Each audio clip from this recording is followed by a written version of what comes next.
සුබ දවසක් ඔබ සියලු දෙනාට. අද අපි කතා කරන්නේ කාන්තා ව්‍යවසායකත්වය සහ කොහොමද කාන්තාවක් ව්‍යවසායිකාවක් වෙන්නේ කියන දේ සහ කොහොමද ඉලක්කයක් සකසාගෙන තමන්ගේ ජීවිතේ ගොඩනගා ගන්න කියන මාතෘකාව ගැන. ඉතින් මේ සඳහා අපි ආරාධනා කරා Rowels holding founder and CEO interior architect Roshelle Pandita මෙනවියට. ඉතින් අපි අයගෙන් අපේ සාකච්ඡාව ආරම්භ කරද්දී මුලින්ම අපි අයව බොහොම සාදරයෙන් ආයුබෝවන් කියලා මේ අවස්ථාවට පිළිගන්නවා. ආයුබෝවන් කැලෝ. ඉතින් මුලින්ම රොෂෙලි අපි කතා කරොත් ඔබ ගැන ඔබේ විස්තර මොන වගේද? මම ප්‍රොෆෙෂනල් ඉන්ටීරියර් ආකිටෙක්ට් කෙනෙක් කැලුම්. මම මගේම ව්‍යාපාරයක් කරනවා රොවෙල්ස් හෝල්ඩින්ග්ස් කියන නාමය යටතේ. රොවෙල්ස් ඩිසයින්ස් කියන ඉන්ටීරියර් ආකිටෙක්චරල් ෆර්ම් එක සහ රෝමාර්ට් කියන සුපර් මාකට් එක දැන් මේ වෙනකොට ඉතාමත්ම සාර්ථකව කරගෙන යනවා.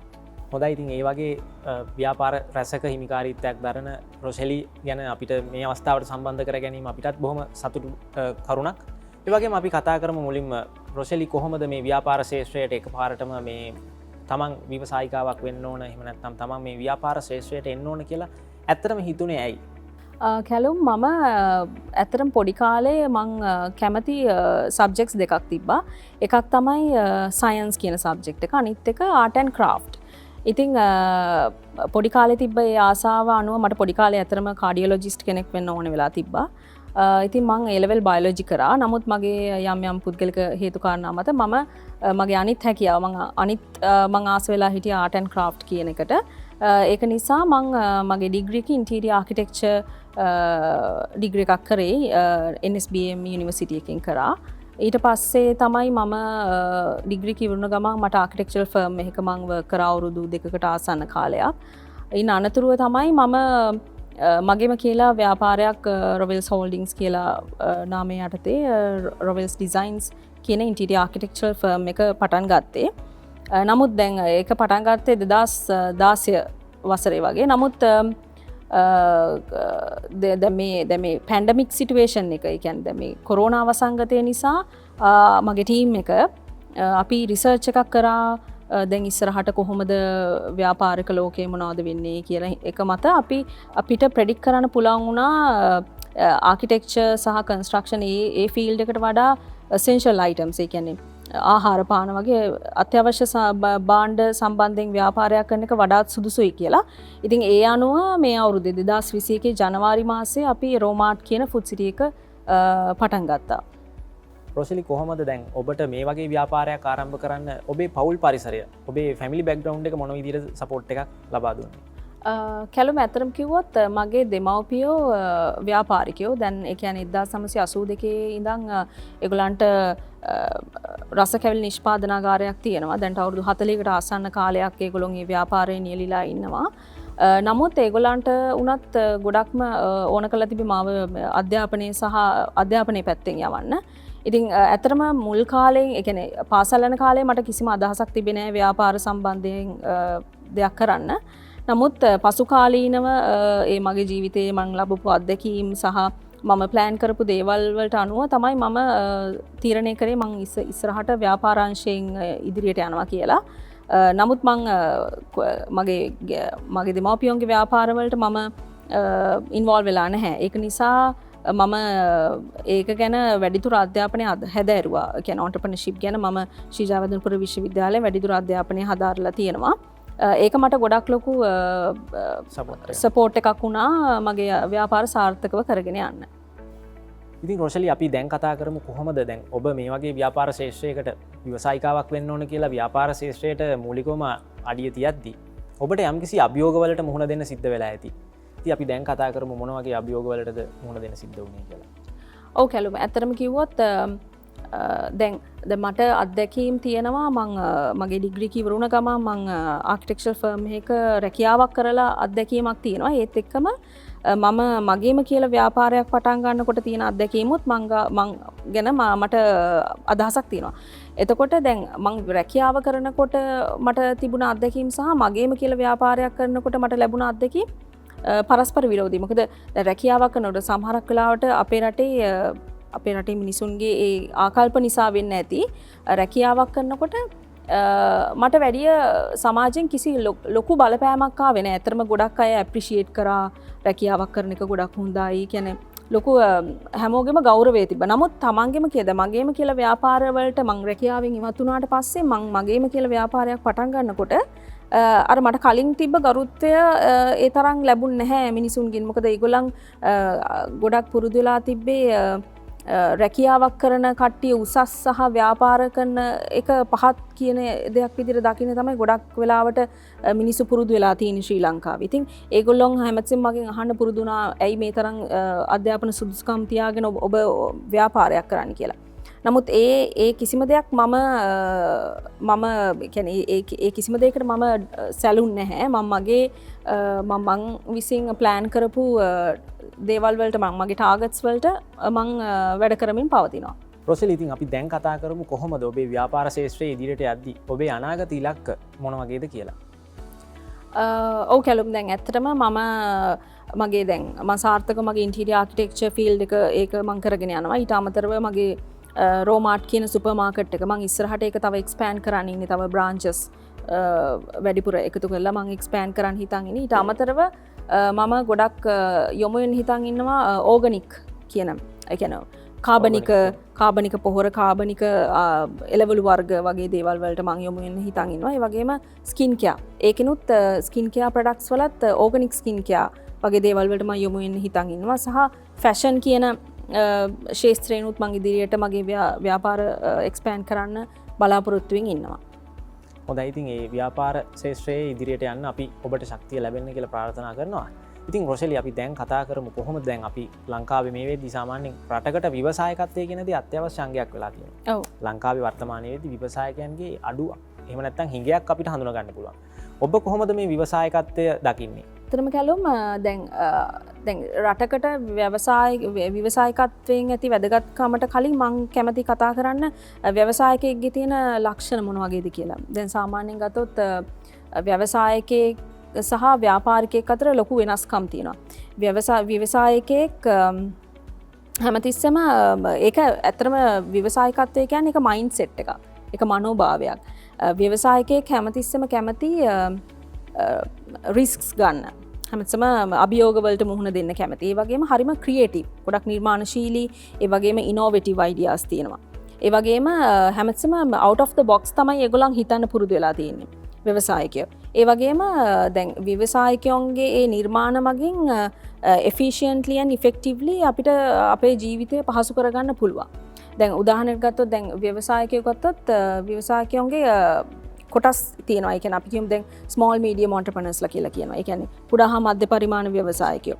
දැන් ශ්‍රී ලංකාව වගේ රටක වැඩියෙන්ම ඉන්නේ කුඩා හා මධ්‍ය පරිමාණ ව්‍යවසායකයෝ. එතකොට තව ඉන්නවා social entrepreneursලා, එහෙම නැත්නම් සමාජ ව්‍යවසායකයෝ. ඒගොල්ලන් ගොඩක් වෙලාවට කරන්නේ තමන්ටත් ලාභයක් ලබන ගමන් සමාජයටත් ලොකු ලාභයක් වාසිදායක දේවල් කරන්න තමයි social entrepreneursලා ගොඩක් වෙලාවට කටයුතු කරන්නේ. ඒ වගේම corporate entrepreneursලා ඉන්නවා. corporate entrepreneursලා කියන්නේ දැන් අපි කියමු රැකියාවක් කරන පුද්ගලෙක්. ඒ රැකියාව කරන පුද්ගලයා ආයතනය තමන් එහි අයිතිකරු නොවුනත් එතන සේවය කරන පුද්ගලයෝ ඒ ආයතනයේ සුබ සිද්ධිය සඳහා ඒ ආයතනයේ නිෂ්පාදනයක් කරනවා නම් නැත්නම් මොකක් හරි සේවයක් කරනවා නම් ඒ සේවය සහ නිෂ්පාදනය තව වැඩි දියුණු කරන්න යම් ඉනෝවේටිව් අදහස් දෙන පුද්ගලයෝ, ඒගොල්ලොන් තමයි කෝපරේට් ඔන්ටර්ප්‍රනර්ස්ලා කියලා කියන්නේ. ඊට පස්සේ තව ඉන්නවා ටෙක්නෝප්‍රනර්ස්ලා කියලා. කියන්නේ දැන් අද කියන්නේ මේ නූතන ලෝකයේ වැඩියෙන්ම ඉන්නවා ටෙක්නෝප්‍රනර්ස්ලා. කියන්නේ ඒගොල්ලොන් තාක්ෂණයත් එක්ක තමයි ව්‍යවසායකත්වයෙන් සේවාවන් නිර්මාණය කරන්නේ. උදාහරණයක් ගත්තොත් දැන් මාර්ක් සකර්බර්ග්, එතකොට එලන් මස්ක්, ඒ වගේ ගොඩක් ඔය තාක්ෂණයත් එක්ක අලුත් නිර්මාණ බිහි කරන පුද්ගලයන් තමයි ටෙක්නෝප්‍රනර්ස්ලා කියලා කියන්නේ. ඉතින් දැන් ව්‍යාපාරිකයෙක් සහ ව්‍යවසායකයෙක් අතර තියෙන ප්‍රධානම වෙනස තමයි ඔය දේවල්. එතකොට දැන් අපි දැන් සරල උදාහරණයක් ගත්තොත් ඕගලන්ට තේරෙන විදිහට කිව්වොත් දැන් ව්‍යාපාරිකයෙක් අපි කියමු දැන් අපි එදිනෙදා අපේ ජීවිතේට අත්‍යවශ්‍ය වෙන ආහාරයක් තමයි පොල් කියලා කියන්නේ. දැන් අපි කියමු දැන් ව්‍යාපාරිකයෙක් පොල් ගෙඩි ගන්නවා 1000ක්. රුපියල් 70 ගානේ 1000ක් ගන්නවා පොල් ගෙඩි. එතකොට ව්‍යාපාරිකයා කරන්නේ එතනට තව රුපියල් 10ක් විතර ලාභේ තියාගෙන රුපියල් 80 ගානේ විකුණනවා. නමුත් ව්‍යවසායකයා කියන්නේ දැන් මේ වෙනකොට මේ වර්තමානයේ සමාජයේ පැන නැගිලා තියෙන ප්‍රශ්න වලට විසඳුම් හොයනවා. එතකොට දැන් අද කාලේ අපේ රටේ තියෙන හොඳම ප්‍රශ්නයක් තමයි දැන් මේ නවනාගරික ක්‍රමයේ යටතේ ගොඩක් කාන්තාවන් රැකියාවන් කරන්න පුරුදුලා තිනවා. ඉතින් ඒ රැකියාවන් කරන කාන්තාවන්ට ඉතාමත් කාර්යබහුලයි ඒගොල්ලෝ. ඉතින් ඒගොල්ලන්ට දැන් මේ දැන් පොල් ගෙඩිය බිඳලා පොල් ගාලා පොල් මිරිකලා කියන එක ඒ process එක steps 3-4ක් තියෙන process එකක්. ටිකක් කාලය වැය වෙන process එකක්. එතකොට නව අදහස් තියෙන පුද්ගලයන් හොයාගෙන තියෙනවා පිටිකල පොල් කිරි. එහෙම නැත්නම් දියරමය පොල් කිරි. ඒ වගේ දේවල් වලින් මේ ඒ අවශ්‍ය කාර්යක්ෂමව සහ සඵලදායීව කරන්න.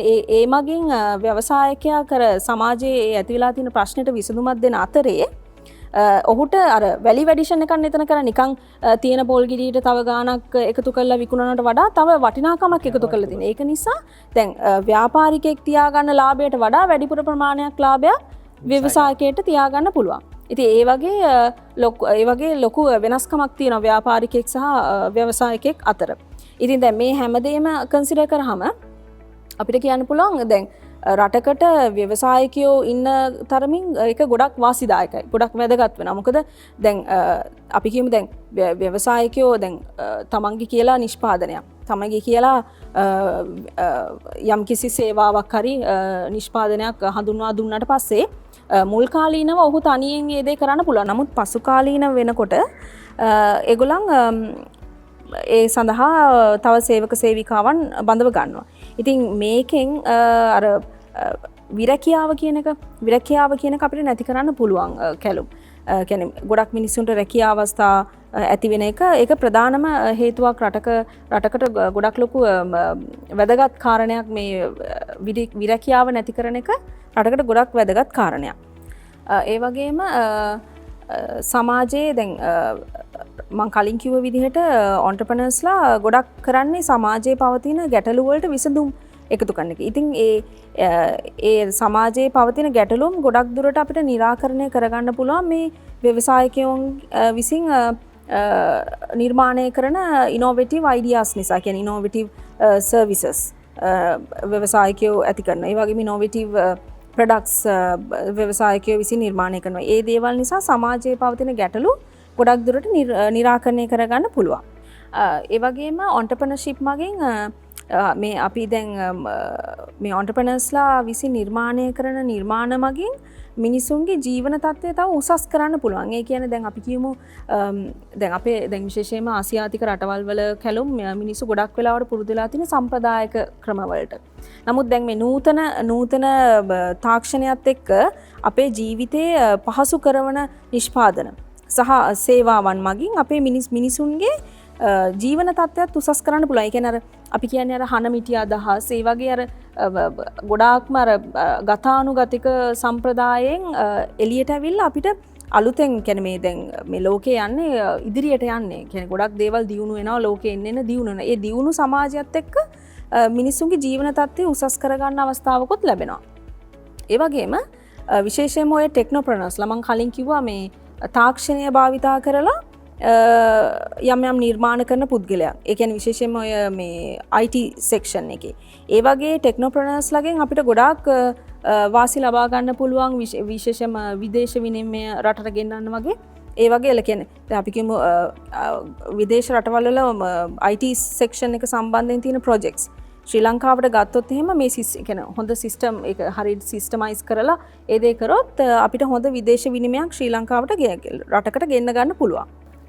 ඉතින් ඒ වගේම තමයි ලංකාව තුල ගත්තාම කාන්තා ශ්‍රමිකයන් එහෙම නැත්නම් කාන්තා අනුපාතය ගත්තාම ලංකාවේ 52% කාන්තාවන් තමයි ඉන්නේ. එතකොට ලංකාවේ ජනගහනයෙන් වැඩිම පිරිසක් කාන්තාවන් ඉන්නේ.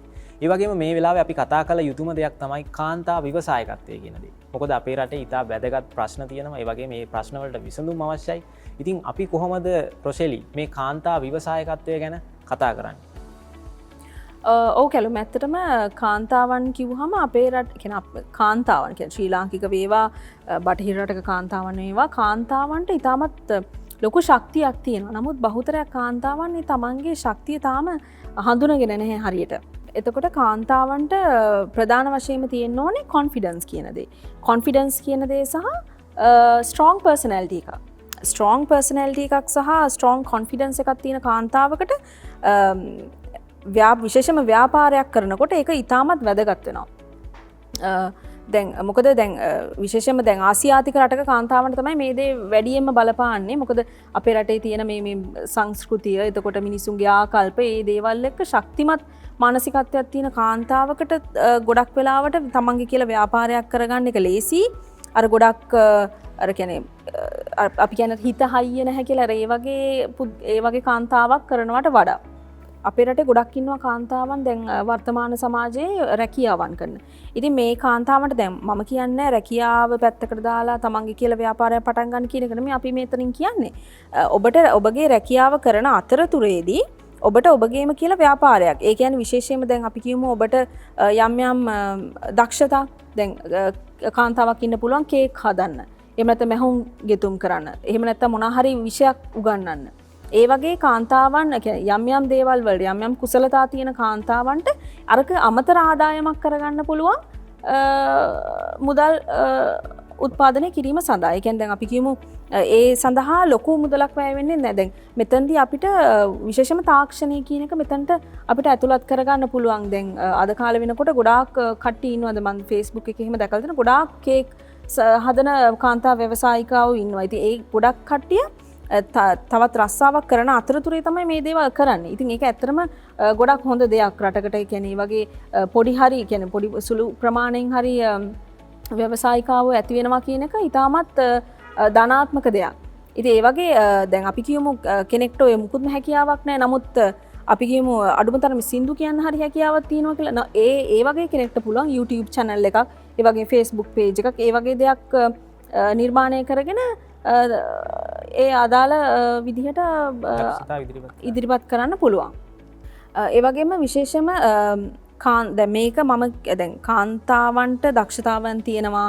ඒ වගේම ඒ තමන්ගේ හැකියාවන් වලින් අපි ප්‍රයෝජන ගන්න ඕනේ. ඒ වගේම විශේෂයෙන්ම ආසියාතික රටවල් වල කාන්තාවන්ගේ එකමුතුකම තියෙනවා නම් තව කියන්නේ අර සාමාන්‍යයෙන් තනියෙන් කාන්තාවක් දෙයක් කරනවට වඩා කාන්තාවන් බහුතරයක් කාන්තාවන් අතර එකමුතුකම තියෙනවා නම් කාන්තාවන්ට යම් කිසි දෙයක් විශේෂයෙන්ම ව්‍යාපාරයක් වගේ දෙයක් කරන්න ගොඩක් පහසු වෙනවා.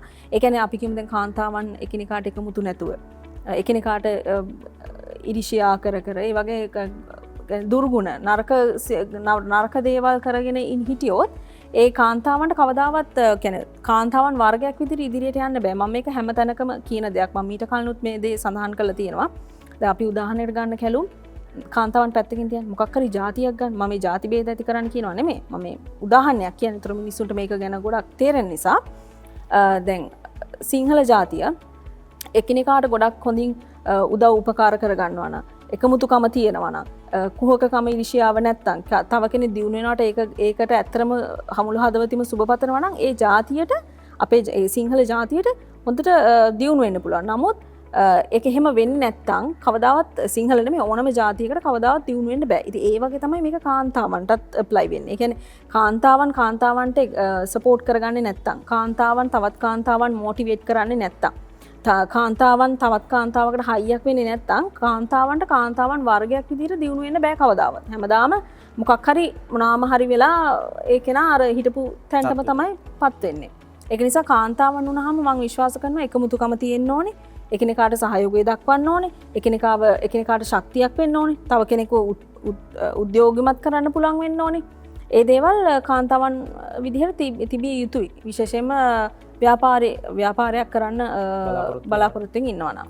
ඒ වගේම තමයි රොෂලි සාමාන්‍යයෙන් ලංකාව වගේ රටක් ගත්තට පස්සේ කාන්තාවක් මොනවා හරි දෙයක් පටන් ගන්න යනකොට සමාජයෙන් එල්ලවන බලපෑම හමුවෙත් කාන්තාව යම් පසුබෑමකට ලක් වෙනව නේද? ඔබේ අදහස මොකක්ද? ඔව් කැලු මම අනිවාර්යෙන් දැන් මං හිතන්නේ මේ ළඟදී අර එක්තරා පොලිස් කාන්තාවක් ඇයට උසස් තනතුරක් ලබා දීලා තියෙනවා. ඒ කියන්නේ කවදාවත් මීට කලින් කාන්තාවකට ඒක ලබා දීලා නැහැ. නමුත් ඒ කාන්තාවට ලබා දුන්නාම ඒ ඇතුළෙම කට්ටිය තමයි ඇයට ඒ දේ ගන්න බැරි වෙන තැනට වැඩ කරලා තියෙන්නේ. ඉතින් ඒ වගේ දෙයක් වුණාම දැන් ඇත්තටම ඒ කාන්තාව ඒ තනතුරු ලබා ගත්තා නම් කාන්තාවන් වෙනුනොත් ඒ කාන්තාවට යම් කිසි දෙයක් කරන්න තිබ්බා. නමුත් ඉතින් දැන් ඒ උදාහරණයෙන්ම පේනවනේ අපේ කියන්නේ අර මිනිස්සුන්ගේ තියෙන ඒ අර ඍණාත්මක ආකල්ප සහ අර කුහකකම කියන ඒ දේවල් වලින් කොච්චර අවාසියක් වෙනවද කියලා. ඉතින් ඒක ඇත්තටම අපි කරගන්නේ අපිටම තමයි අවාසිය.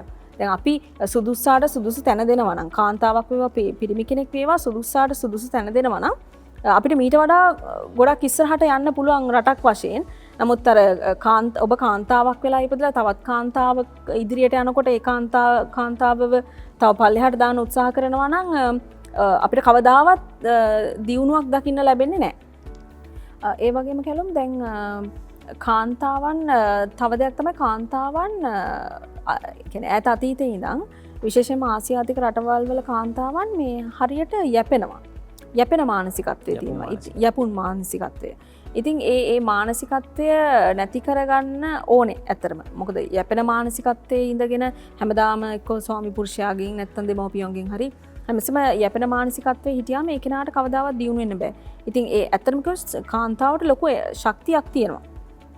කාන්තාවන්ට ගොඩාක් දේවල් ළඟා කරගන්න පුළුවන්. ගොඩාක් දේවල් අචීව් කරගන්න පුළුවන් ලොකු ශක්තියක් තියෙනවා. ඉතින් ඒ ශක්තිය මුලින්ම තමන් වටහා ගන්න ඕනේ. ඒ වගේම යැපෙන මානසිකත්වය නැති කරගන්න ඕනේ. ඒ වගේම ඒ දේවල් කරොත් කාන්තාවන්ට ලොකු ගමනක් යන්න පුළුවන්. ඒ වගේම තව දෙයක් තමයි අපිට available resources වලින් දැනට තියෙන සම්පත් වලින් උපරිම ප්‍රයෝජනය ගන්න ඕනේ. දැන් ඔබ එක තැනක සඳහන් කරනවා යැපුම් මානසිකත්වය කියලා. එතකොට දැන් කාන්තාවක් යැපුම් මානසිකත්වයෙන් මිදිලා යම්කිසි ස්ථාවරත්වයකට එනකොට සමාජය තුළ එනවා මේ අර පීතෘ මූලික සමාජයක් නේ ලංකාවේ තියෙන. එතකොට සමහර වෙලාවට කියන්න පුළුවන් කාන්තාව පිරිමියාව අභිබවා යනවා කියලා. එතකොට සමාජයේ තවත් අවස්ථාවක කාන්තාවට යම්කිසි ප්‍රධාන අභියෝග කිහිපයකට මුහුණ දෙන්නත් පුළුවන්. ඔබ දකින්නේ කොහොමද දැන් පහුගිය කාලෙත් ලංකාවේ සමාජ මාධ්‍ය තුළ මේ කාන්තාව ඉදිරියට ඒම ගැන ඉතා විශාල කතාබහකට ලක් වුණා. කාන්තාවගේ අදහස් ප්‍රකාශ කිරීම කාන්තාව යම්කිසි ස්වාධීනත්වයකට එනවා කියන එක ගැන. ඔබ දකින්නේ මොන වගේ විශේෂත්වයක්ද මේ කාන්තාව යපුම් මානසිකත්වයෙන් මිදෙනවා කියන එක ගැන? ඔව් ඇත්තම කිව්වොත් කැලුම් ඒක දැන් අපේ දැන් ශ්‍රී ලංකාව වගේ රටක් අවුරුදු 100 ගානක දහස් ගානක ඉඳන් මේ අර සංස්කෘතික මුල් බැසගෙන තියෙන සමාජයක් මේකේ තියෙන්නේ. සාවර වික්ටෝරියානු සංස්කෘතියත් එක්ක කාලවම් වෙච්ච වෙනමම සංස්කෘතිය ශ්‍රී ලංකාවේ දැන් තියෙන්නේ. ඉතින් විශේෂයෙන්ම ඔය පුරුෂාධිපත්‍ය සහ පීතෘ මූලික සමාජය කියන එක දැන් ඇත්තරම අපිට එක දවසකින් එක රැයකින් මේ දේ වෙනස් කරන්න බෑ. අද අපි මේ වෙනුවෙන් කතා කරොත් තමයි හෙට දවසේ බිහිවෙන ගැහැණු දරුවන් සඳහා මේක ටිකක් හරි පහසුවක් වෙන්න පුළුවන්. අද අපි මේ වෙනුවෙන් ෆයිට් කරොත් තමයි. ඉතින් මම කියන්නේ මේක මම මේකෙන් අදහස් කරන්නේ මේ කාන්තාවාදී වෙනවා කියන එකෙන් අදහස් වෙන්නේ කවදාවත් මේ පිරිමි අයව යටත් කරගන්න එක එහෙම එකක් නෙමෙයි. ඒක වැරදි මතයක්. ඒක මිත්‍යාවක්. ඒ කියන්නේ කවුරු හරි කෙනෙක් කියනවා නම් කාන්තාවාදී වෙනවා හරි නැත්නම් කාන්තාවක් දියුණු වෙනවා හරි කියන එකෙන් අදහස් වෙන්නේ කොයිම වෙලාවකවත් පිරිමි කට්ටිය පල්ලෙහාට දාලා පිරිමි අය පාගලා ඒගොල්ලොන් එක වෙන්න බලනවා. එහෙම එකක් නැහැ. දැන් ඇත්තටම දැන් මගේ දැන් අද දක්වා මේ වෙච්ච දියුණුවට මගේ දෙමව්පිය මගේ තාත්තා මගේ අයියා මගේ සහකාරයා මගේ යාළුවෝ හැමෝම මට ගොඩක් උදව් කරලා තියෙනවා. ඉතින් මම ඒක අර කවදාවත් කාන්තාවක් ඉදිරියට යනවා කියන එකෙන් අදහස් වෙන්නේ එයා මේ පිරිමි කෙනෙක් පල්ලෙහාට දාන්න ඕන කියන එක. අපි දෙගොල්ලන්ටම equal rights තියෙනවානේ. දැන් කවදාවත් දැන් අපිට කරන්න පුළුවන් දේවල් පිරිමි ළමයින්ට කරන්න බැරි වෙන අවස්ථා තියෙනවා. පිරිමි ළමයින්ට කරන්න පුළුවන් දේවල් අපිට කරන්න බැරි අවස්ථා තියෙනවා. ඉතින් එතකොට අපි යුනික්. ඒ කියන්නේ අපි එකිනෙකාට එක එක අපිට විශේෂ වූ ලක්ෂණ තියෙනවා. දැන් අපි අනික අපි මේ අර මල්ටි සෙලියුලර් ඕගනිසම්ස් වලනේ අපි මේ බහුසෛලීය ජීවීන්. අපිට තනි තනියෙන් දේවල් කරගන්න බෑ. ඉතින් ඒක තමයි පිරිමි කෙනෙක් සහ ගැහැණු කෙනෙක් කියලා කොට්ටාස දෙකක් බිහි කරලා තියෙන්නේ. දැන් අපිට තනියම දැන් අපි කියමු දැන් ගැහැණියකට තනියෙන්ම දේවල් කරගන්න පුළුවන් නම් ජීවිත කාලය පුරාම එහෙනම් පිරිමි කෙනෙක් අවශ්‍ය වෙන්නේ නැහැ නේ. නැත්නම් පිරිමි කෙනෙක්ට තනියෙන් හැමදේම කරගන්න පුළුවන් නම් ගැහැණු කෙනෙක් අවශ්‍ය වෙන්නේ නැහැ නේ. අපි දෙකොල්ලම බහුසෛලීය ජීවීන්. අපි ඒකසෛලික ජීවීන් නෙමෙයි. ඉතින් ඒක නිසා ස්වභාව ධර්මයේ විසින් අපි දෙකොල්ලන්ට විශේෂ කියන්නේ යුනික් ෆීචර්ස් දීලා තියෙනවා. ඒතර අපි දෙකොල්ලෝ දැනගන්න ඕනේ අපිට කරන්න බැරි දේ ඕගලන්ට පුළුවන්, ඕගලන්ට බැරි දේ අපිට පුළුවන් කියලා ඒක අවබෝධ කරගෙන එතන යුනිටි එකක් තියෙන්න ඕනේ. යුනිටි එකක් ඇතුව තමයි ඉස්සරහට යන්න ඕනේ. කවදාවත් දැන් ගොඩක් මේ ආසියාතික රටවල් වල බහුතරයක් දැන් පීතෘ මූලික සමාජයක් ගැන කතා කරන නිසා මම මේ කියන්නේ ගොඩක් මම දකින විදිහට හරි මේ බහුතරයක් පිරිමියට ගෝත්‍රික මානසිකත්වයක් තියෙනවා. ඒ කියන්නේ ගෝත්‍රික මානසිකත්වයක් කියන්නේ අර ඒ සමහර පිරිමිය කැමති නැහැ තමන්ගේ බිනිඳ හරි කවුරු හරි තමන්ට වඩා ඉහළින් යනවට. එහෙම අකමැත්තක් තියෙනවා. ඒක අර මොකක්ද ඒකට කියන්නේ ලිංගික ඉරිෂාව කියලාත් කියනවා. ඉතින් ඒ වගේ දේවල් තියාගෙන අපිට ඉදිරියට යන්න බෑ. කියන අපි දැන් නමුත් කාන්තාවන් අර මං කලින් කිව්ව විදිහට ඉතාමත් ස්ට්‍රෝං පර්සනැලිටි එකක් එතකොට ස්ට්‍රෝං කොන්ෆිඩන්ස් එකක් තියෙනවා නම් අපිට මේ බැමි කඩාගෙන ඉදිරියට යන්න පුළුවන්. හැබැයි එහෙම ගිය කාන්තාවන්ව ගොඩක් වෙලාවට මේ සමාජයේ කට්ටිය එකතු වෙලා විනාශ කරන්න උත්සාහ කරනවා. ඒතර අපි ප්‍රතිරූපේ විනාශ කරන්න උත්සාහ කරනවා. ඒතර අපි දැනගන්න ඕනේ අපි දෙගොල්ල සහයෝගයෙන් වැඩ කරේ නැත්තම් අපි කවදාවත් අපි හැමදාම දෙපැත්තට ඇද ඇද හිටියොත් අපි තමයි එක නේ ඕගොල්ලන් තමයි එක. ඔහොම ඇද ඇද හිටියොත් මේක කවදාවත් අපිට සමාජයක් විදිහට රටක් විදිහට දියුණු වෙන්නේ නැහැ. අද අපි මේ දේවල් ගැන කතා කරොත් මේ දේවල් ගැන ෆයිට් කරොත් තමයි අපේ අනාගත පරම්පරාවට හරි පොඩ්ඩක් හරි ඒක ලේසි වෙන්නේ ඉදිරියට යන්න. දැන් අපිට මේක එකරයින් කරන්න බෑ. එකරයින් අපිට කියන්න බෑ කාන්තාවන් මෙහෙම ගොඩක් පවර්ෆුල් වෙලා එනවා එහෙම කියලා කියන්න බෑ. මං කියන්නේ ඒකෙන් මං අදහස් කරන්නෙත් නෑ මේ පිරිමියා යටත් කරනවා කියන එක. මං කියන්නේ අපි දෙගොල්ලන්ට ගරු කරගන්න ඕනේ. ඒ වගේම දෙගොල්ලෝ තමන්ගේ පොසිෂන් එක දැනගන්න ඕනේ. ඒ කියන්නේ කවදාවත් අපි හිතන්න හොඳ නෑ ඕගොල්ලෝ අපිට වඩා ග්‍රේට් නැත්නම් අපි ඕගොල්ලන්ට වඩා ග්‍රේට් කියලා එහෙම හිතන්න හොඳ නැහැ. ඒක නිසා මේ දෙගොල්ලොන්ගේම සහයෝගයෙන් තමයි අපි මේ දේ කරන්න ඕනේ. එතකොට තමයි රටක් විදියට ඒක දියුණු වෙන්නේ. පවුලක් ගත්තට පස්සේ සාමාන්‍යයෙන් අපි නිකන් උදාහරණයක් විදිහට කතා කරමු. සාමාන්‍යයෙන් තීන්දුව తీරන ගන්න සමහර අවස්ථාවල කාන්තාවට තමයි පැවරෙන්නේ. කියන්නේ පිරිමි කෙනා නිවසේ ගෘහමූලිකයා වගේ හිටියට සමහර අවස්ථාවල තීන්දුව తీරන ගැනීම සඳහා වැදගත්ම වෙන්නේ කාන්තාවගේ අදහස. ඒක ගැන ඔබේ අදහස මොන වගේද? ඔව් ඇත්තටම කිව්වොත් ඒක අර මං කලින් කිව්ව විදිහට ඒක ඒ කියන්නේ දැන් සමහරක් පවුල්වල කාන්තාවන් ඉන්නවා පුරුෂයා යටපත් කරගෙන ඉන්න කට්ටිය. සමහර පවුල්වල පුරුෂයන් ඉන්නවා කාන්තාව යටපත් කරගෙන. මං අර කලින් කිව්ව විදිහට ඒක එහෙම නෙමෙයි වෙන්න ඕනේ. දෙගොල්ලන්ම සහයෝගයෙන් කටයුතු කරන්න ඕනේ. නමුත් සමහර පවුල්වල පිරිමි අය ඉන්නවා කාන්තාවන්ට ප්‍රමුඛත්වය දීලා ඒ තීරණ ගන්න දේවල් දීලා තියෙනවා. ඉතින් එතන ඒ කාන්තාවන්ට දෙන රෙස්පෙක්ට් එක අපි ඇත්තටම අගය කරන්න ඕනේ. ඒ වගේම කාන්තාවනුත් දැනගන්න ඕනේ පෙරලා තමන්ට ඒ ගරුත්වය දෙන ස්වාමි පුරුෂයාට හරි දෙන පිරිමි පාර්ශවයට ගරු කරන්න. එහෙම නැතුව ඒ ලැබෙන chance එකෙන් එයා ඕනවට වඩා ඊගෝ එක ඇති කරගන්න එක නෙමෙයි මම කියන්නේ. අපි දෙගොල්ලන්ම එකිනෙකාට ගරු කරන්න ඕනේ. ඔබ දකින්නට දැන් අපි ලංකාවේ දැන් සංවර්ධනය වෙන්න ඕන අපි දියුණු වෙන්න ඕන කියලා කතා කරන්නේ. ඔබ දකින්න විදිහට මොන වගේ දේවල්ද අපේ ලංකාවේ දැන් මේ ඈත අතීතේ නම් අපි කතා කරන්නේ අපි තවම දියුණු වෙන සංවර්ධනය වෙමින් පවතින රටක් කියලානේ. දැන් ව්‍යවසායකයෙක් විදියට ඔබ කොහොමද මොන වගේ අදහසක්ද මේ අපේ රට දියුණු වෙන්න? එහෙම නැත්නම් අපි මොන වගේ දේවල්ද කරන්න ඕන? දැන් අවුරුදු 70ක් තිස්සේ අපේ රට දියුණු වෙනවානේ. අවුරුදු 70ක් තිස්සේ අපේ රට දියුණු වෙමින් පවතින රටක්. අවුරුදු 70ක් තිස්සේ අපේ ආච්චිලා සියලගේ කාලේ ඉඳන් අපේ කාලේ අපේ දරුවන්ගේ කාලේ වෙනකනුත් තාමත් මේක දියුණු වෙමින් පවතින රටක්. එතකොට දැන් ගොඩාක් මිනිස්සු මේකට බනින්නේ දේශපාලඥයන්ට. හැබැයි දේශපාලඥයන් ඇත්තම වැරද්දක් තියෙනවා. නමුත් අපේ සිවිල් සාමාන්‍ය ජනතාව හොඳ පෞරුෂයක් තියෙන ජනතාවක් වුණා නම් ඒ තියෙන නීතිවලට අනුව වැඩ කරනවා නම් රටට ආදරයක් තියෙනවා නම් මං හිතන්නේ දේශපාලඥයන්ට වුණත් මේ රට විනාශ කරන්න අවස්ථාවක් ලැබෙන්නේ නැහැ. මිනිස්සු ස්ට්‍රෝං වෙන්න ඕනේ අනිත් බාහිර බලවේග වලට වඩා. දැන් උදාහරණයක් ගන්න කැලුම අපේ රටේ මිනිස්සු කී දෙනෙක් දැන් කොච්චර අපි පාරේ දැකලා තියෙනවද යනකොට ඔය ටොෆි කොළ පොලිතීන් කොච්චර පාරේ තියෙනවද? අපි ඒ දේශපාලඥයන්ට විතරක් බැලලා හරියන්නේ අපි දැනගන්න ඕනේ අපේ ඒ විනය ඇති කරගන්න නේද? දැන් අපේ රටේ තියෙන නිකන් නෙමෙයි කුණු කඳු පිටින් තියෙන නිකන් කුණු ගොඩවල් නෙමෙයි කුණු කඳු තියෙන්නේ අර එකසර කුණු කඳු නාය යනවා. ඉතින් ඒ වගේ දේවල් ඇති වෙන්න හේතුව මොකක්ද? දැන් සමහරක් කුණු කඳු තියෙනවා. දැන් කුණු කන්ද තියෙද්දි දැන් එයාවට තියෙන ගෙවල් වල මිනිස්සු කුණු එක්ක කුණු කන්දර ගෙනල්ලා දාන්න. එහෙම කරන්නේ අර පාර දෙපැත්තේ කුණු දානවා. ඉතින් එතනද මිනිස්සුන්ගෙත් ලොකු වැරද්දක් තියෙනවා. මිනිස්සු දැනගන්න ඕනේ තමන්ට සොයන් විනයක් ඇති කරගන්න. මේ රටට ආදරයක් තියෙන්න ඕනේ. රටට ආදරයක් නැතුව ශක්තිමත් පෞරුෂයක් නැති ජාතියකට කවදාවත් දියුණු වෙන්න බෑ. ඒ කියන්නේ යම්කිසි ජාතියකට ශක්තිමත් පෞරුෂයක් තියෙනවා නම් අනිත් මිනිස්සුන්ට නැත්නම් පාලකයන්ට ඒගොල්ලන්ට ඕන විදිහට දේවල් කරන්න බෑ. ඒවගේ තමයි රොසිලි අපි කොහොමද ගෝල් එකක් අපේ ලයිෆ් එකේ හදාගන්නේ. ඒක සමහර විට ව්‍යාපාරික පැත්තෙන් වෙන්න පුළුවන්, එහෙම නැත්නම් අධ්‍යාපනික පැත්තෙන් වෙන්න පුළුවන්, පෞද්ගලික ජීවිත පැත්තෙන් වෙන්න පුළුවන්. ඔබ දකින විදියට කොහොමද අපි අපේ ජීවිතේ ගෝල් එකක් හදාගන්නේ? ඔව් කැලුම්. ඇත්තටම ගෝල් එකක් කියන්නේ අරමුණක්. නමුත් ගොඩක් මිනිස්සුන්ට තියෙන හීන.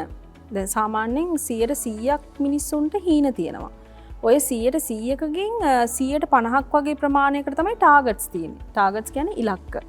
ඔය 150 ප්‍රමාණයෙන් 103ක් වගේ ප්‍රමාණයක් තමයි ඒ ටාගට් එක කොලයක ලියලා තියාගන්නේ. පැත්තකින් කොලයක ලියලා තියාගන්නේ. එතකොට ඒ 103 ප්‍රමාණයනොත් 101ක් වගේ කට්ටිය තමයි ඒ තමන්ගේ ඒ ටාගට් එකට ඇත්තටම යන්නේ. ඒ කියන්නේ ඒක ප්‍රැක්ටිකලි අචීව් කරගන්නේ 101ක් වගේ ප්‍රමාණයක්. එතකොට හීන කියන එක හැමෝටම තියෙනවා. අපි හැමෝටම හීන තියෙනවා. නමුත් ගෝල් එකක් කියන්නේ අරමුණක්. එතකොට අරමුණක් කියන්නේ මොකද්ද? හීනෙකට නිශ්චිතභාවයක් දුන්නාම තමයි ඒක අරමුණක් බවට පත් වෙන්නේ. ඒ කියන්නේ ඩ්‍රීම් එකකට අපි ස්පෙસિෆික් ගතියක් දෙනවා. ඒකෙන් තමයි ඒක ගෝල් එකක් බවට පත් වෙන්නේ. එතකොට දැන් ගෝල් එකක් කියන්නේ එතකොට දැන් හීනෙකට නිශ්චිතභාවයක් අපි දෙන්නේ කොහොමද? ඒ කියන්නේ ගෝල් එකක් හැමතිස්සෙම ස්මාර්ට් වෙන්න ඕනේ. ස්මාර්ට් කියලා කියන්නේ ඒක ඒ අකුරු පහෙන් අපි තේරුම් කරන්නේ ඒක එතන S කියන එකෙන් කියන්නේ ස්පෙસિෆික් නිශ්චිතභාවය. එතකොට M කියන්නේ measurable. measurable කියන්නේ මැනිය හැකි භාවය. එතකොට A කියන්නේ achievable. ඒ කියන්නේ ඒක ළඟා කරගන්න පුළුවන්ද කියන එක. ඊට පස්සේ R කියන්නේ realistic. realistic කියන්නේ යථාර්ථවාදී භාවය. T කියන්නේ time bound. ඒ කියන්නේ කාල සීමාව. ඒ කියන්නේ දැන් ගෝල් එකක් වුණාම දැන් ඕන කෙනෙක්ට දැන් කෙනෙක් කිව්වොත් මෙහෙම මට බිල් ගේට්ස් කෙනෙක් වෙන්න ඕන. දැන් ඒක ඇත්තටම ඒ තරම් යථාර්ථවාදී නැහැ. මං කලින් කිව්වේ ගෝල් එකක් වුණාම අනිවාර්යයෙන්ම නිශ්චිතභාවයක් තියෙන්න ඕනේ. ඒක මැනිය හැකි වෙන්න ඕනේ. එතකොට ඒක යථාර්ථවාදී වෙන්න ඕනේ. ඒකට යම් කිසි කාලයක් තියෙන්න ඕනේ. මෙන්න මේ කාලය අතර තමයි මම මේක ළඟා කරගන්නේ කියන එක. ඒ වගේම ඒක ළඟා කරගත හැකි ගෝල් එකක් වෙන්නත් ඕනේ. ඒක නිසා අනිවාර්යයෙන්ම ගෝල් එකක් කියන එක ස්මාර්ට් වෙන්න ඕනේ. ඒක ස්මාර්ට් කියලා කියන්නේ ඔය ප්‍රධාන කරුණු පහ. ඊට පස්සේ කැලුම් ගෝල් එක දැන් අපි උදාහරණයකට කියමු දැන් ඔන්න මට රෝල්ස් රොයිස් එකක් ගන්න ඕනේ. මට රෝල්ස් රොයිස් එකක් ගන්න ඕනේ ලබන අවුරුද්දේ. රෝල්ස් රොයිස් එකක් ගන්න හරි. රෝල්ස් රොයිස් එක මම දැන් තීරණය කරලා තියෙන්නේ රතු පාට රෝල්ස් රොයිස් එක. කෝටි 8ක් කියලා කියමුකෝ. කෝටි 8ක රතු පාට රෝල්ස් රොයිස් එක. මම ටයිම් බවුන්ඩ් එකට දානවා ලබන අවුරුද්දේ. ලබන අවුරුද්දේ වෙනකොට රෝල්ස් රොයිස් එකක් ගන්න බෑ. කෝටි 8. නමුත් තව අවුරුදු 5කින් ඒ ගෝල් එක අචීව් කරගන්න පුළුවන්. අන්න ඒ වගේ හැමතිස්සෙම රියලිස්ටික් වෙන්න ඕනේ අපි අචීව් කරගන්න ගෝල් එක. ඉතින් ඒකත් එක්ක බැලුවාම කැලුම් දැන් අපි කියමු දැන් අපි ව්‍යාපාරික ගෝල් එකක් සෙට් කරනවා කියලා. එතකොට දැන් ඔන්න මම ව්‍යාපාරික ගෝල් එකක් සෙට් කරනවා. තව අවුරුදු 25කින් මට ශ්‍රී ලංකාවේ බිස්නස් ලීඩර් කෙනෙක් වෙන්න ඕනේ. ඒක තමයි මගේ ව්‍යාපාරික අරමුණ. දැන් ඇත්තටම දැන් ගෝල් එකක් කිව්වහම අපිට ව්‍යාපාරික වෙන්නම ඕනේ නැහැ. අපිට ව්‍යාපාරික වෙන්නත් පුළුවන්, පුද්ගලික අරමුණක් වෙන්නත් පුළුවන්, නැත්නම් අධ්‍යාපනික අරමුණක් වෙන්නත් පුළුවන්, නැත්නම් ওই තුනම වෙන්න පුළුවන්. ඒ කියන්නේ දැන් උදාහරණයක් ගත්තොත් දැන් මම මගේ ගෝල් එක මම සෙට් කරලා තියෙන ওই කොටස් තුනට. ඒ කියන්නේ ව්‍යාපාරික අරමුණ, අධ්‍යාපනික අරමුණ, පුද්ගලික ජීවිත අරමුණ. ඒ දේවල්. ඊට පස්සේ දැන් අපි කියමු මගේ ප්‍රධානම අරමුණ. ඒ කියන්නේ ව්‍යාපාරික ජීවිතේ ප්‍රධාන අරමුණ තවත් අවුරුදු 25කින් මට ශ්‍රී ලංකාවේ බිස්නස් ලීඩර් කෙනෙක් වෙන්න ඕනේ. එතකොට ඔබ කොහොමද මේ ගෝල් එක අචීව් කරගන්නේ? ඔබ මුලින්ම කරන්න ඕනේ ඔබ හරියටම හිතන්න ඕනේ Tamanට වෙන්න ඕනේ දේ මොකක්ද කියලා. ඒ වෙන්න ඕනේ දේ ඔබ පොතක් අරගෙන ඒක ලියන්න. දැන් අපි කියමු දැන් ඔබට දැන් අපි දැන් මෙතන දැන් කතා කරන්නේ ව්‍යාපාර ගැන නිසා අපි ව්‍යාපාරයේ සම්බන්ධ අරමුණක් උදාහරණයකට ගමුකෝ. තව අවුරුදු 25කින් ශ්‍රී ලංකාවේ ප්‍රබල ව්‍යවසායකයෙක් හරි ව්‍යාපාරිකයෙක් වෙන්න ඕනේ කියන එක. ඒක තමයි අල්ටිමේට් ගෝල් එක. එතකොට මේ වෙනුවෙන් ඔන්න දැන් වැඩ කරන්න පටන් ගන්න ඕනේ. මුලින්ම ඔබ කරන්න ඕනේ ඔබට විෂන් එකක් සහ මිෂන් එකක් ඇති කරගන්න ඕනේ. දැන් මම නම් පුද්ගලිකව කැමති මුලින්ම මේක තමන්ගේ කියන්නේ දැන් මේ ව්‍යාපාරික අරමුණ වුණත් පුද්ගලික අරමුණ වුණත් අධ්‍යාපනික අරමුණ වුණත් තුනම තමන්ගේ පුද්ගලික ජීවිතය තමන්ගේ ජීවිතේ කියන්නේ තමන්ගේ ජීවිතේ සියල්ලම හා සමාන දෙයක් නේ. ඒක නිසා මුලින්ම තමන්ගේ පුද්ගලික ජීවිතයට විෂන් එකක්. ඒ කියන්නේ දැක්මක් ඇති කරගන්න. ඊට පස්සේ මිෂන් එකක් ඇති කරගන්න. ඒ කියන්නේ මෙහෙවරක් ඇති කරගන්න. ඒ ස්ටෙප් එක කරන්න. ඊට පස්සේ ඒ ස්ටෙප් එකකින් පස්සේ අපිට කරන්න පුළුවන් සොට් එකක් ඇනලයිස් කරන්න. සොට් එක අපි හැමෝම දන්නවානේ. ෂඩු අත කියලා කියන්නේ ශක්තියින් දුර්වලතා අවස්ථා තර්ජන කියන එක. ඒකත් කරන්න තමන්ගේ පුද්ගලික ජීවිතය ගැන. එතකොට මොකද දැන් අපි කියමු දැන් ඔබට ඔබගේ අල්ටිමේට් ගෝල් එක තව අවුරුදු 25කින් ශ්‍රී ලංකාවේ බිස්නස් ලීඩර් කෙනෙක් වෙන්න ඕන ඔබ මුලින්ම ඇනලයිස් කරන්න ඕනේ ඔබ ගැන. දැන් මේ සොට් එක කරනවා කියන්නේ හරියට නිකන් ඔයාව ස්කෑන් කරනවා වගේ වැඩක්. එතකොට දැන් ඔයාගේ දුර්වලතා ගැන ලිස්ට් එකක් ලියනවා. ශක්තියින් ගැන ලිස්ට් එකක් ලියනවා. තර්ජන ගැන ලිස්ට් එකක් ලියනවා. අවස්ථා ගැන ලිස්ට් එකක් ලියනවා. එහෙම ලිව්වට පස්සේ ඔයාට දැන් අපි කියමු ඔයාගේ මොනවා හරි දුර්වලතා වලට තියෙනවා ඔබ නැගිටින්නේ හැමදාම උදේ 10 මාට. ඔබ වැඩ කරන්න කම්මැලි. ඒව දුර්වලතා. එතකොට ඒ දුර්වලතා තියෙද්දී අපිට දැන් අවුරුදු 25කින් බිස්නස් ලීඩර් කෙනෙක් වෙනවා කියන එක අචීව් කරගන්න අමාරුයි අපි අර අපේ දුර්වලතා නැති කරගත්තේ නැත්තම්. ඒක නිසා මුලින්ම කරන්න ඕනේ විෂන් එකක් ඇති කරගන්න, මිෂන් එකක් ඇති කරගන්න. ඊට පස්සේ සොට් එක ඇනලයිස් කරන්න. ඊට පස්සේ ඒ සොට් එක ඇනලයිස් කරලා අපි ඒ ගත තොරතුරු වලට අනුව අපේ අවුරුදු 25 අපි ප්ලෑන් කරන්න ඕනේ. දැන් අවුරුදු 25 ප්ලෑන් කරනකොට කැලුම් අපිට පුළුවන් ඔය අවුරුදු 25 දැන් කෙනෙක්ට හිතෙන්න පුළුවන් අවුරුදු 25ක් කිව්වහම ලොකු කාලයක්. ඒ කියන්නේ ලේසි කාලයක් නෙමෙයි ඇත්තටම අවුරුදු 25ක් කියන එක. දැන් ඇත්තටම ඒක නිකන් හරියට ෆිල්ම් එකක් බලනවා වගේ කැලුම්. දැන් මොකද මම එහෙම කියන්නේ දැන් අපි ෆිල්ම් එකක් බලන්න පටන් ගන්නකොට අපි දන්නේ නැහැනේ කතාවේ මොකද්ද වෙන්නේ කියලා. ස්ටෝරිය දන්නේ. ස්ටෝරි එක දන්නේ නැහැ. නමුත් ෆිල්ම් එක බලලා ඉවරුණාට පස්සේ අපිට කියන්න පුළුවන් කතාව පටන් ගන්න මෙහෙම. ඊට පස්සේ කතාව අතරතුරේ මෙන්න මෙහෙම දේවල් සිද්ධ වෙනවා. කතාව අවසාන වෙන්නේ මෙහෙම කියලා. ඒ වගේ මේ අපිට අදහසක් තියෙනවා. එන්නේ ඒ වගේ තමයි මේ ලයිෆ් ගෝල් එක සෙට් කරන එකක් තියෙන. ඒ කියන්නේ තමන්ගේ මනසේ තියෙන්න ඕනේ මේක ෆිල්ම් එකක් වගේ. තමන්ගේ මනසේ චිත්‍රයක් තියෙන්න ඕනේ මේක තමන්ගේ ජීවිතේ පටන් ගැනීම කොහොමද මේක අචීව් කරගන්නේ සහ අවසානයේ ඉලක්කය කියන එක ඒක සම්පූර්ණ චිත්‍රයක් තමන්ගේ මනසේ තියෙන්න ඕනේ.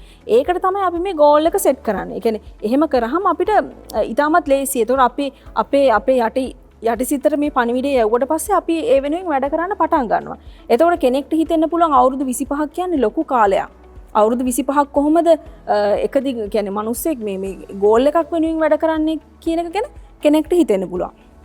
දැන් එතකොට එතෙන්දි කියන්න තියෙන්නේ මට මේක අපේ මම මීට කලින් මම අධ්‍යාපනය හදාරපු සර් කෙනෙක් කිව්වේ අපිට කන්දක් වුණත් කන්න පුළුවන් හැබැයි වරකට හැන්දක් බැගින් කෑවොත්.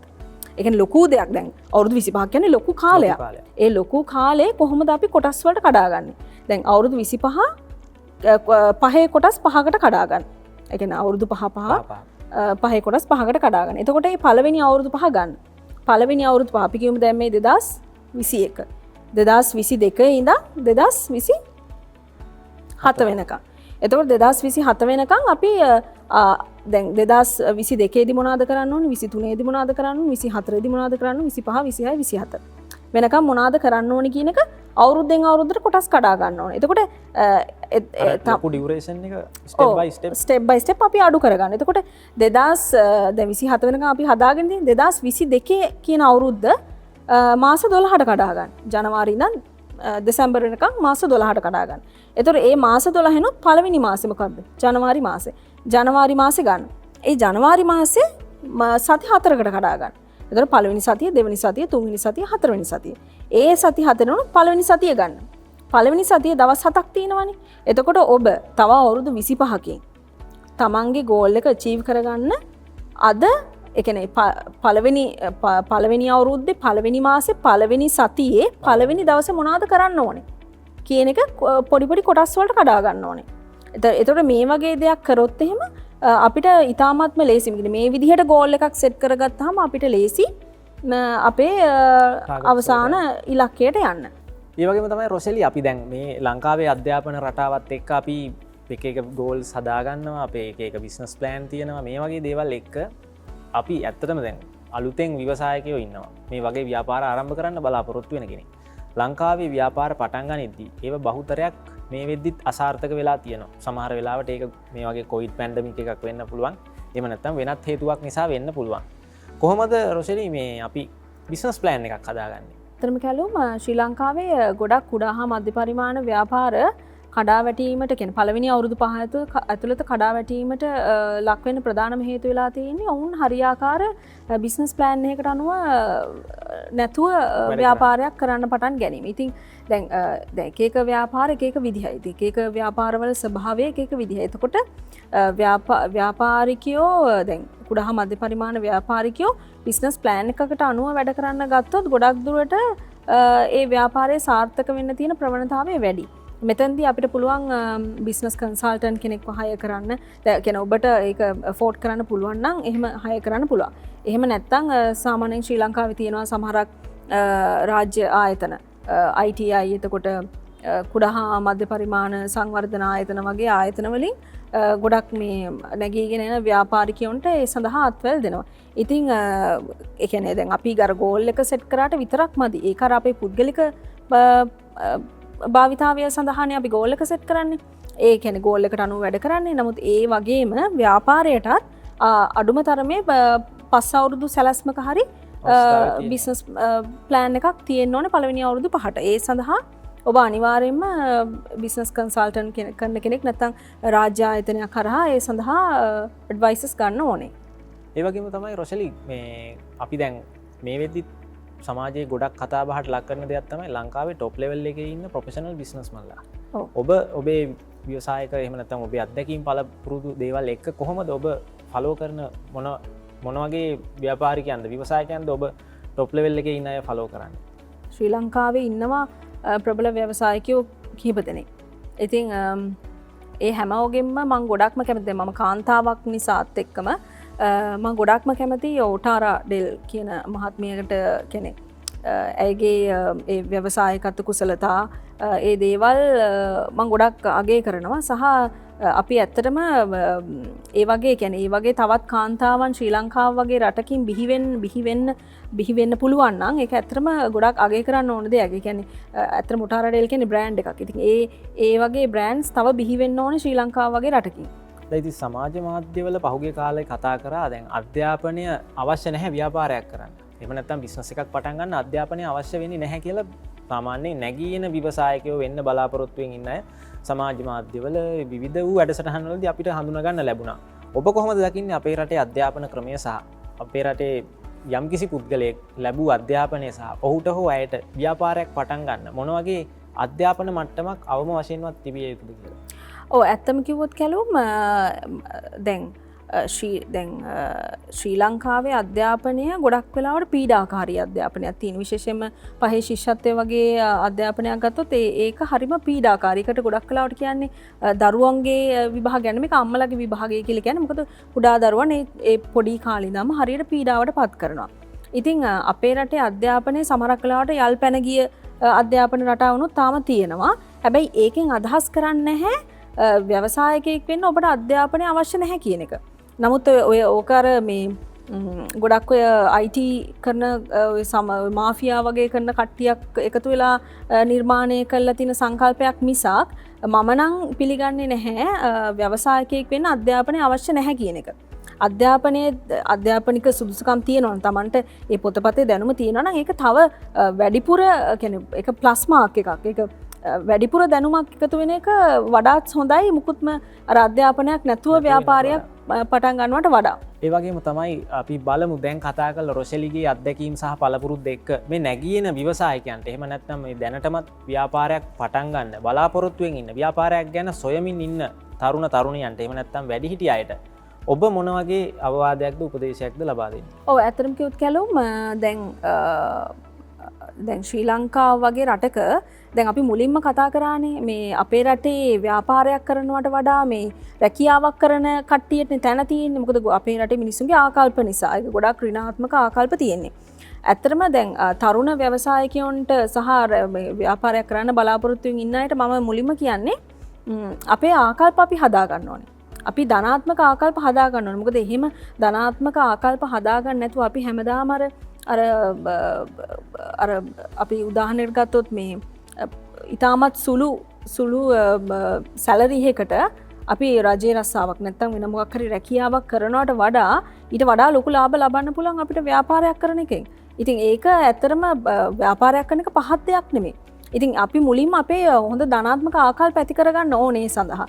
ඒ වගේම දැන් ගොඩක් ඔය ඊගෝ එක තියෙනවා කියලා කියන්නේ ඊගෝ එක කියන්නේ මාන්නක්කාරකම කියන එක එහෙම තියෙන ඔබ එහෙම තියෙන කෙනෙක් නම් ඔබට කවදාවත් ව්‍යාපාරයක් කරන්න බෑ. මොකද ව්‍යාපාරිකයෙක් හරි ව්‍යවසායිකයෙක් හරි වුණාම ඔබට අනිවාර්යයෙන්ම නිහතමානීකම තියෙනවා. කියන්නේ ඔබගේ ක්ලයන්ට්ස්ලට ඔබගේ කස්ටමර්ස්ලට රෙස්පෙක්ට් කරන්න ඕනේ. අර නිහතමානී වෙන්න ඕනේ නැතු ඔබ අර සම්ප්‍රදායික දෙයක් තියෙන සමහර කඩවල් වල මුදලාලිලාට කස්ටමර්ස්ලා බය එහෙම වුණාම ඒකනේ ඒ මුදලාල් හැමදාම මේ මුදලාලිලා ඒ මට්ටමේ නෙමෙයි ඉන්නේ. ඒගොල්ලන්ට කවදාවත් දියුණු වෙන්න බෑනේ. ඒගොල්ලන්ට බිස්නස් එක එක්ස්පෑන්ඩ් කරන්න බෑ. ඒගොල්ලන් කවදාවත් දියුණු වෙන්න බෑ. ඒගොල්ලන් හැමදාම ඉන්නේ මුදලාලි මට්ටමේ. ඉතින් ඔබට ඒ අර ලොකුකම නැත්තම් ඊගෝ එක තියාගෙන කවදාවත් ව්‍යාපාර කරන්න බෑ. ඉතින් ඒකට ඔබ ඒ දේවල් ඍණාත්මක ගතිගුණ අඩු කරගන්න ඕනේ. ඒ වගේම කැලුම් දැන් අපි දැන් අලුත් ව්‍යාපාරයක් පටන් ගන්න ඉන්න තරුණ ව්‍යවසායකයන්ට මම කියන්න කැමති මුලින්ම කියන්නේ කෙනෙක් කරන පළියට ඔබත් ඒ ව්‍යාපාරෙම පටන් ගන්න එපා. ඔබ මුලින්ම මාකට් එක ගැන පොඩි ඇනලයිස් එකක් කරන්න. මාකට් එක ගැන පොඩි රිසර්ච් එකක් කරන්න. මේ වෙලාවේ මොනවාද මිනිස්සුන්ට තියෙන අඩුපාඩුකම් මොනවාද? අර මං කලින්ම කිව්වේ ඔන්ටර්ප්‍රනර්ස්ලා කියන්නේ සමාජයේ තියෙන ප්‍රශ්න වලට විසඳුම් දෙන පුද්ගලයන්. ඉතින් සමාජයේ දැන් මේ අවස්ථාවේදී අපිට ඇති වෙලා තියෙන ප්‍රශ්න මොනවාද කියන එක හොයන්න. එතකොට ඒකට අනුව රිසර්ච් එකක් කරන්න. එතකොට ඔබට ඒ සඳහා මොකද්ද බිල්ඩ් අප් කරන්න පුළුවන් සොලියුෂන් එක කියලා හොයා ගන්න පුළුවන් වෙන්න ඕනේ. ඒ වගේම ඒ සොලියුෂන් එක හදන්න අවైలබල් රිසෝසස් තියෙනවද කියලා බලන්න. ඒ වගේ ෆයිනල් රිපෝට් එකක් හදන්න. ඒ රිපෝට් එකට අනුව ඔබ කටයුතු කරලා නව ව්‍යාපාරයක් කරන්න පටන් ගන්න. නව කියන්නේ සේවාවක් හෝ යම්කිසි නිෂ්පාදනයක් කරනවා නම් ඒ දේවල් කරන්න. එහෙම නැතුව නිකන් හිතට ආපු පළියට කරන්න යන්න එපා. හැමතිස්සෙම මාකට් රිසර්ච් එකක් කරන්න. මාකට් රිසර්ච් එකක් කරන එක වඩාත් සුදුසුයි. ඒ කියන්නේ අර මං කලින් කිව්ව විදිහට බිස්නස් ප්ලෑන් එකක් කරන්න ඕනේ. ඒ බිස්නස් ප්ලෑන් එකක් කරනකොට අපි දන්නවා අපේ ව්‍යාපාරය කොහෙටද යන්නේ කියලා.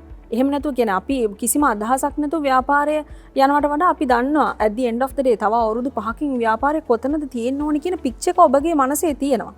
ඒ වගේ තමයි මේකත්. ඔබ මුලින්ම මාකට් ඇනලිසිස් එකක් කරන්න, රිසර්ච් එකක් කරන්න. ඒ රිසර්ච් එක කරාට පස්සේ ඔබට දැනගන්න පුළුවන් වෙනවා සමාජයේ මතුවලා තියෙන ගැටලු මොනවාද. ඒ ගැටලු වලට උත්තර හොයන්නේ ඉනෝවේටිව් සොලියුෂන්ස් වලින්. ඒ වගේ ඉනෝවේටිව් සොලියුෂන්ස් එක විශේෂයෙන්ම මේ වගේ පැන්ඩමික් සිටුේෂන් එකකදී ඔබ ගොඩක් ඉනෝවේටිව් සොලියුෂන්ස් ගෙනාවොත් ඔබට මේ වගේ පැන්ඩමික් සිටුේෂන් එකකදී ඒ වගේ දෙයක් මාකට් කරගන්න ඉතාමත්ම ලේසි. මොකද මිනිස්සු මේ වෙලාවේ ඇත්තටම බලන්නේ essential items. ඒ කියන්නේ තමන් කියන්නේ ගොඩාක්ම මේ අර අනවශ්‍ය දේවල් වලට වියදම් කරනවටත් වඩා දැන් මිනිසුන්ට බේසික් ප්‍රශ්න ටිකක් දැන් පැනලා නැගලා තියෙනවනේ. ඒ දේවල් වලට ඔබට සොලියුෂන්ස් ගේන්න පුළුවන් නම් ඒක හොඳට මාකට් කරන්න පුළුවන් කියන එක මට විශ්වාසයි. ඒ වගේම කැලුම් තව දෙයක් කියන්න ඕනේ. දැන් අපිට ප්‍රධාන වශයෙන් තියන්න ඕනේ ලීඩර්ෂිප් ක්වොලිටිස්. ලීඩර්ෂිප් ක්වොලිටිස් කියලා තමන්ට ඒ නායකත්ව ගුණාංග තිබ්බහම එතකොට soft skills එහෙම නැත්නම් මෘදු කුසලතා ටීම් වර්ක් තියෙන්න ඕනේ. ඒ වගේම මෘදු කුසලතා කියන දේ තියෙන්න ඕනේ. ඒ දේවල් තිබ්බහම ඔබට ව්‍යවසායකයෙක් විදිහට ගොඩක් ඉදිරියට යන්න පුළුවන්. ඒ වගේම ඔබ බුද්ධිමත් වෙන්න ඕනේ. ඔබ තීක්ෂණ වෙන්න ඕනේ. ඔබ උපක්‍රමශීලී. ඒ කියන්නේ ස්ට්‍රැටජිකලි ඔබට හිතන්න පුළුවන් වෙන්න ඕනේ. ස්ට්‍රැටජිකලි ඩිසිෂන්ස් ගන්න පුළුවන් වෙන්න ඕනේ ඒ සිටුේෂන් එකට අනුව. ඒ වගේ ක්වොලිටිස් ඇති කර ගන්න ඕනේ. ඒ වගේම මං කිව්වා දැන් ශ්‍රී ලංකාව ගත්තොත් කැලුම ඇත්තටම අපේ රට මේ ස්වභාවික සම්පත් වලින් පරිපූර්ණ රටක්. අපේ රටේ ස්වභාවික සම්පත් ගොඩාක් තියෙනවා. ඉතින් මේ ස්වභාවික සම්පත් වලින් අපිට ගොඩක් ප්‍රයෝජන ගන්න පුළුවන්. ඒ කියන්නේ දැන් උදාහරණයක් ගත්තොත් කෘෂි කර්මාන්තය ගත්තොත් කෘෂි කර්මාන්තයෙන්ම අපේ රට දියුණු කරන්න පුළුවන්. දැන් ඉස්සරහට දැන් අනාගතයට එන ලොකු ට්‍රෙන්ඩ් එකක් තමයි මේ ඕගනික්. එහෙම නැත්නම් ඉකෝ ෆ්‍රෙන්ඩ්ලි. එතකොට සස්ටේනබල්. ඔය කොන්සෙප්ට්ස් හරි මේ අනාගතයට දැන්ටත් ඒවා මේ ඉනිෂියේට් වෙලා තියෙනවා. ඒ නමුත් මේ වගේ දේවල් දැන් මේ අපේ රටේ වගේ කෘෂි කර්මාන්තයෙන් ස්වයං පෝෂණය වෙච්ච රටක organic farming, organic agriculture, eco friendly products හදන එක. එතකොට සස්ටේනබල් ප්‍රොඩක්ට්ස් හදන එක ලොකු ඩිමාන්ඩ් එකක් අනාගතයේදී ඇති වෙන්න පුළුවන් බටහිර රටවල වල. මොකද බටහිර රටවල අපේ රටේ තරම් මේ ලොකු ස්වභාවික සම්පත් නැහැ. ඉතින් අපේ රටේ තියෙන ස්වභාවික සම්පත් ප්‍රයෝජනට අරගෙන අපිට පුළුවන් ලොකු දෙයක් කරන්න. ඉතින් දැන් මම කැමතියි කියන්නේ මේ young entrepreneursලට කියන්නේ ආටිෆිෂල් පැත්තට යනවට වඩා ස්වභාව ධර්මයක් රැකගෙන ස්වභාවික පැත්තෙන් අපිට නිෂ්පාදනයක් හරි සේවාවක් හරි ඉන්ට්‍රොඩියුස් කරන්න පුළුවන් නම් ඒකට ලොකු ඩිමාන්ඩ් එකක් අනාගතයේදී ඇති වෙනවා කියන එක මට විශ්වාසයි. හරි අවසාන වශයෙන් එහෙනම් ප්‍රොසෙලි කොහොමද අද වැඩසටහන ගැන සහ ඔබට තැන්ක්ස් කරන්න ඕන අය ඉන්නවද අද? ඔව් ඇත්තටම කැලුම් මං මුලින්ම කැලුම්ට ස්තුතිවන්ත වෙනවා මේ වගේ වැඩසටහනකට ආරාධනා කරලා අපේ අදහස් අපිට ෂෙයා කරගන්න අවස්ථාව ලබා දුන්න එකට. මොකද එතකොට ඇත්තටම අපි විතරක් නෙමෙයි අනාගතයේදී ගොඩක් මේ මතු පරම්පරාවටත් අපෙන් යම්කිසි උපදෙස් ලබාගෙන ඒගොල්ලන්ගේ ව්‍යාපාර සාර්ථක කරගන්න ලොකු අවස්ථාවක් ඔබ විසින් නිර්මාණය කරලා තියෙනවා. ඒකට මම බෙහෙවින්ම ස්තුතිවන්ත වෙනවා. ඒ වගේම මම ස්තුතිවන්ත වෙනවා මගේ දෙමාපියන්ට, මගේ අයියා ඇතුළු ජයවර්ධනපුර විශ්වවිද්‍යාලයේ සියලුම කතිකාචාර්යවරුන්ට මම මේ අවස්ථාවේදී ස්තුතිවන්ත වෙනවා. ඒ වගේ මං ප්‍රාර්ථනා කරනවා ඔබට මේ වගේ තවත් වැඩසටහන් ඉතාම සාර්ථකව කරගෙන යන්න ලැබේවා කියලා. බොහොම ස්තුතියි. බොහොම ස්තුතියි. ඉතින් එහෙනම් රොසෙලි අපිත් එක්ක වැඩසටහන සම්බන්ධ වීම ගැන බොහොම ස්තුතියි. ඔබට ඔබේ ඉදිරි අනාගතයේ ඒ ආකාරයෙන්ම තමන්ගේ වැඩ කටයුතු සාර්ථක වෙන්න කියලා අපි සුබ පතනවා. ඉතින් අපි සමග රැඳී සිටි ඔබ සියලු දෙනාටම අපි මතක් කරන අපේ channel එක subscribe කරලා නැත්නම් දැන්ම subscribe කරන්න. ඒ වගේම අපේ මේ වැඩසටහන් සමග ඉදිරියටත් රැඳී සිටින බලාපොරොත්තුවෙන් ඔබෙන් සමුගන්නවා. ඔබට ජය වේවා.